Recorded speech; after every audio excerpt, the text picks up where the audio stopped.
Welcome to the Empowerment Room.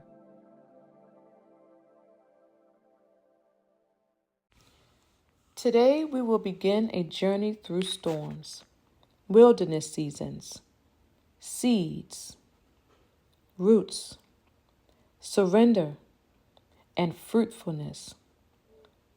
But before we talk about any of these things, we first have to talk about rain. Because nothing grows without water. Rain is one of the few things humanity depends on but cannot control. We can build cities, create technology, develop systems, and expand industries. We can study weather patterns and predict storms, but no human being can command the clouds. No president, no scientist, no billionaire, no government.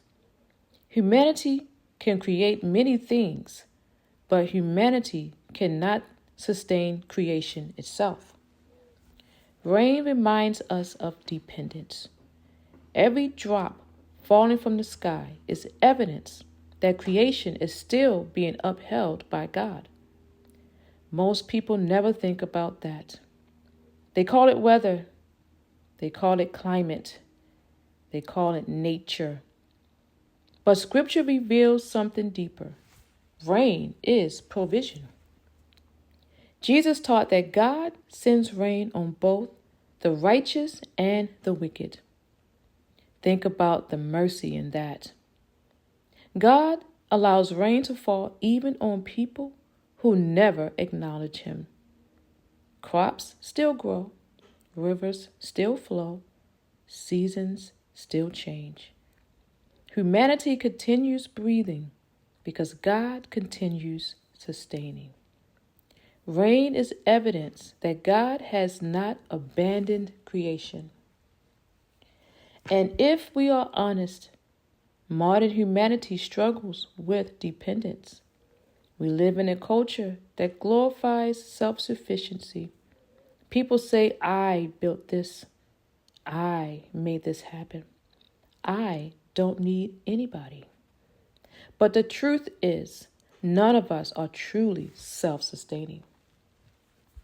You did not create your lungs, oxygen, gravity, sunlight, water, time, not even your own heartbeat. Even your next breath depends on God allowing it. Rain humbles human pride because it reminds humanity that life is still being sustained by something greater than itself. And rain is not the only thing preaching. Creation itself is speaking. The heavens preach. The oceans preach. The mountains, rivers, stars, seed, soil, and even the human body preaches. Everything in creation points beyond itself. Scripture teaches that God's invisible power and divine nature can be clearly seen through what He created. In other words, creation itself testifies that there is a Creator. Every sunrise preaches faithfulness. Every seed preaches design. Every rainfall preaches provision. And yet people stand inside creation while denying the Creator. Think about the position of creation. The earth sits at exactly the right distance from the sun to sustain life. If it moved too far away, humanity will freeze. If it moved too close, humanity will burn. The human body repairs itself while you sleep. Your heart beats without you thinking about it. Your lungs breathe automatically. Seeds buried in dirt somehow emerge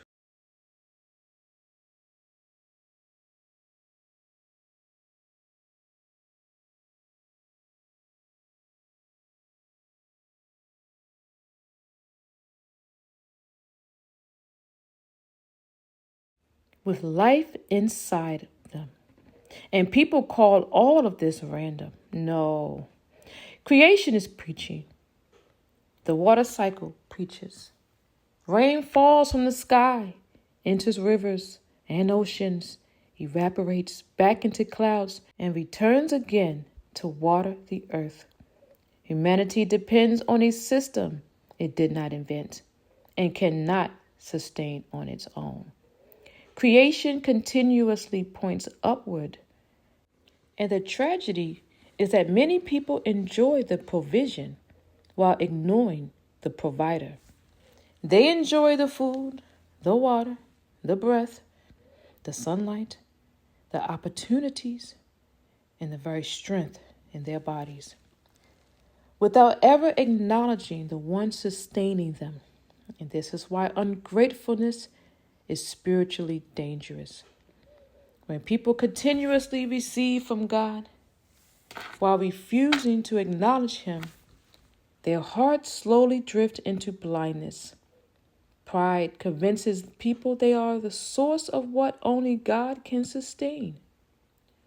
And eventually, people begin worshiping created things instead of the Creator Himself. And this is why alignment matters. Alignment means recognizing God as the source. Alignment means remaining connected to the one who sustains you, because provision does not automatically equal relationship. A person can receive provision from God while remaining spiritually disconnected from Him. A person can wake up every morning, breathe His air, drink His water, enjoy His creation, and also receive His mercy, but still never seek His presence. And this is one of the greatest spiritual dangers in prosperous seasons. When life is difficult, people pray more. When life becomes uncomfortable, people seek God more deeply. But comfort can slowly produce forgetfulness if the heart is not careful. People begin depending on money, routines, careers, systems, relationships, and achievements, instead of remembering the one who allowed all of it.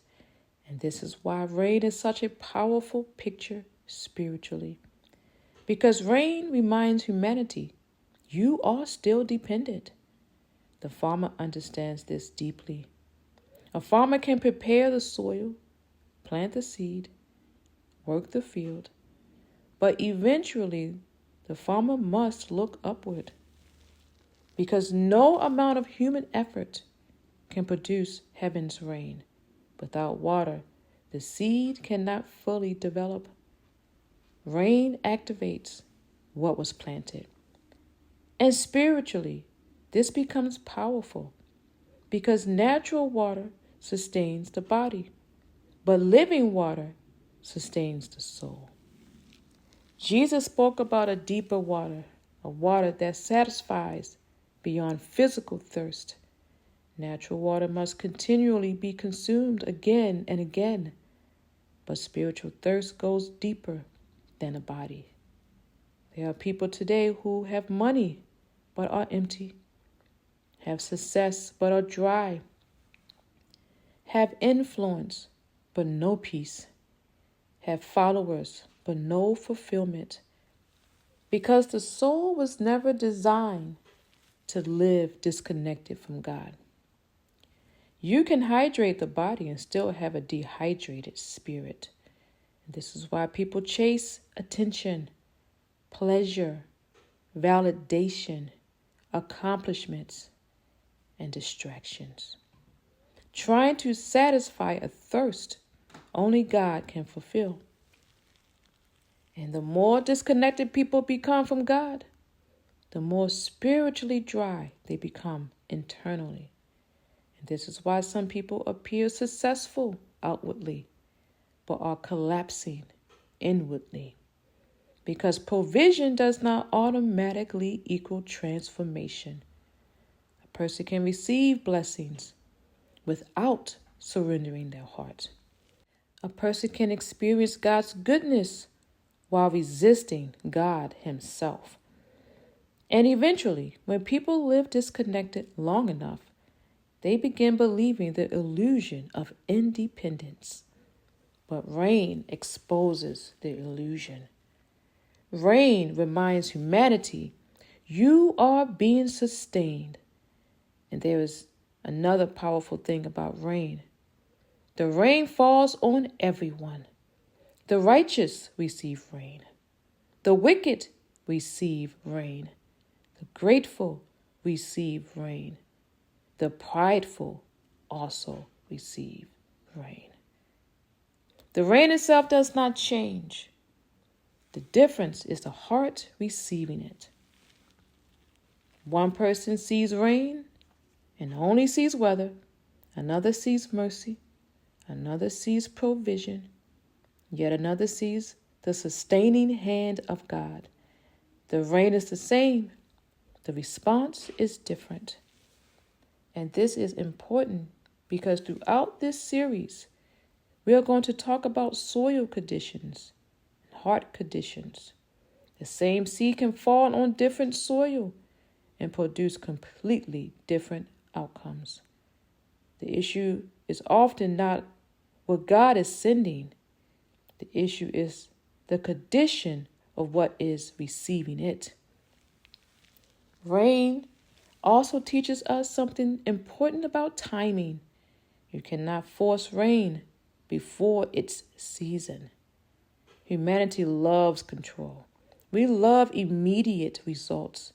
We love instant answers, instant growth, instant harvests. But creation itself teaches process. Seeds take time. So does roots and fruit. Rain comes in seasons. And many people become frustrated with God because they want harvest without the process. But nature itself reveals that growth requires timing. There are seasons where the ground looks empty while roots are developing underneath the surface. And there are seasons where clouds gather before rain ever falls. There are seasons where nothing appears to be happening outwardly, while inward development is taking place. And this is where faith becomes important, because many people trust God when they see the rain. But mature faith trusts God before the clouds even appear. Faith says, even if I do not see it yet, God is still sustaining. And this becomes even more powerful when we begin talking about wilderness seasons, because many people wrongly assume that dry seasons automatically mean God has abandoned them. But what if the wilderness is not abandonment? What if the wilderness is still being sustained by God, just in a different way? What if rain still falls in places people assumed were forgotten? And this is important because many believers interpret difficulty incorrectly. The moment life becomes uncomfortable, they assume God has left them. They assume they have failed. They assume the dry place means punishment. But throughout Scripture, God repeatedly met people in the wilderness. Sometimes the wilderness becomes the place where dependence grows strongest. God does not just lead us to greener pastures. He also leads us into the wilderness. Because in abundance, people can begin trusting themselves. But wilderness seasons expose what we are truly dependent on. The wilderness strips away illusions. It removes false security. It exposes what is really inside the heart. Many times, it is in the wilderness that people finally realize God was sustaining them all along. Some of you listening right now are in a season where life feels uncertain. Some of you feel stretched. Some of you feel uncomfortable. And some of you feel like the season has become dry. But do not assume dryness means God disappeared, because the wilderness changes the form of the rain. Sometimes God provides differently in wilderness seasons than he does in comfortable seasons. Sometimes the wilderness is where roots deepen, dependence grow, pride breaks, surrender develops, and intimacy is restored. And sometimes the rain that falls in the wilderness does not look like abundance at first. Sometimes it looks like daily strength, unexpected peace, endurance, wisdom, or provision showing up at the right moment. But it is still rain. God is still sustaining. And one of the greatest mistakes believers make is only recognizing God in abundance while failing to recognize him in process. Sometimes God is sustaining you quietly. Sometimes he is sustaining you one day at a time. Sometimes the very breath in your lungs is evidence that God is still carrying you. And that is why creation continues preaching every single day. The rain keeps falling. The rivers keep moving. The seasons keep changing. The seeds continue producing harvests. And the sun continues rising. Creation continually testifies God is still providing. The question is not whether God is speaking. The question is whether humanity is listening. And as we continue through this series, we are going to discover that storms can water seeds, breaking can release life, roots grow in hidden places, wilderness seasons can produce deeper dependence, and fruitfulness often grows from surrendered ground. But before we move into any of that, you must first understand this foundational truth. You are not sustaining yourself. God is. And every rainfall is evidence. So the next time rain falls outside your window, do not only call it weather. Recognize the Father who continues sustaining creation. Recognize the mercy. Recognize the provision. Recognize the reminder. Humanity is still being carried by the hand of God. Thank you for joining me for episode 1 of this series. And in the next episode, we are going into the wilderness. We're going to talk about why dry places do not always mean God abandoned you, and why some of the deepest spiritual development happens in seasons people would normally try to avoid. Join me next time for episode 2. It rains in the wilderness.